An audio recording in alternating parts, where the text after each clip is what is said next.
YCP హయాంలో సర్వేపల్లి నియోజకవర్గంలో కాకాని కనుసన్నల్లో భారీగా భూ అక్రమాలు జరిగినట్టు తేలింది. విజిలెన్స్ నివేదికలతో చర్యలకు ఏపీ ప్రభుత్వం ఉపక్రమించింది. 6 తహసీల్దార్లు, ఆర్ఐ, సర్వేయర్, వీఆర్ఓలపై అభియోగాలు నమోదు చేశారు. 10 రోజుల్లో వివరణ ఇవ్వాలని అధికారులకు నోటీసులు ఇచ్చారు.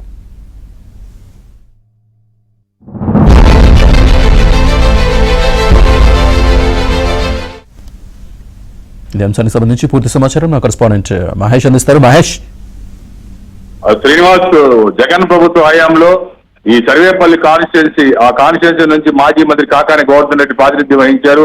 ఆయన కనుసన్నల్లో చాలా మంది ఆయన చెప్పినట్లుగా పనిచేయడం జరిగింది. రెవెన్యూ శాఖకు సంబంధించి సర్వేపల్లి నియోజకవర్గంలోని వెంకటాచలం, తోటపల్లి గూడూరు, ముత్తుకూరు, ప్రధానంగా మనుబోలు ఈ ప్రాంతాల్లో, పొదలకూరు ఈ ప్రాంతాల్లో భారీ రెవెన్యూ అక్రమాలు జరిగాయి. ఆ క్రమంలో వీటన్నిటిపైన కూడా విజిలెన్స్ అండ్ ఎన్ఫోర్స్మెంట్ విచారణ సాగించింది. ఆ క్రమంలో అనేక అక్రమాలు, దాదాపు 100 కోట్ల రూపాయల విలువైన భూముల్ని, స్థలాల్ని కాజేయటం, ఇవన్నీ కూడా అక్రమాలన్నీ కూడా భూ అక్రమాలన్నీ బయటపడ్డాయి.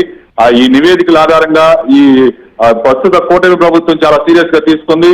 ఎవరైతే అధికారులు ఇందులో ఇన్వాల్వ్ అయి ఉన్నారో వాళ్ళందరిపైన కూడా అభియోగాలు నమోదు చేయడం జరిగింది. ప్రధానంగా 6 మంది తహసీల్దార్లు ఈ అక్రమాల్లో డైరెక్ట్ గా పాల్పంచుకోవడం జరిగింది. అలాగే ఒక ఆర్ఐ, మరొక సర్వేయరు, విఆర్ఓ కూడా ఇందులో ఉన్నారు.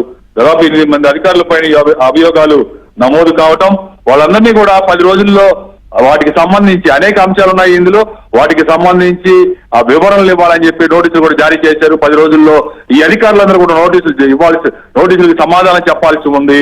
ఆ తర్వాత వీళ్ళపైన చర్యలు తీసుకునే అవకాశాలు స్పష్టంగా ఉన్నాయి. ఎక్కడికక్కడ దాదాపు కాకాని గోవర్ధన్ రెడ్డి అల్లుడికి ఒక కంపెనీ కోసం, జీకేఎస్ ఇండస్ట్రీస్ అనే ఒక కంపెనీ కోసం ఎన్నికల నోటిఫికేషన్ రావడానికి 1 రోజు ముందు దాదాపు కోట్ల రూపాయలు విలువ చేసే 57.19 ఎకరాల భూముల్ని కట్టబెట్టారు. ప్రధానంగా ఈ భూములు అయితే కలకటా, చెన్నై జాతీయ రహదారి నుంచి పోర్టుకు వెళ్లే పోర్ట్ రోడ్లు ఆనుకొని ఉన్నాయి. ఇవన్నీ కూడా గిరిజనుల భూములు. ఇవన్నీ కూడా గతంలో గిరిజనులకి CJFS కింద ఇచ్చారు. తర్వాత పరిహారం ఇస్తామంటే వాళ్ళంతా కోర్టును ఆశ్రయించి కోర్టులో ఉన్న భూములు కూడా వాళ్ళ అల్లుడి కంపెనీకి ఎన్నికల నోటిఫికేషన్ 2024 నోటిఫికేషన్ ముందు కట్టబెట్టడం జరిగింది.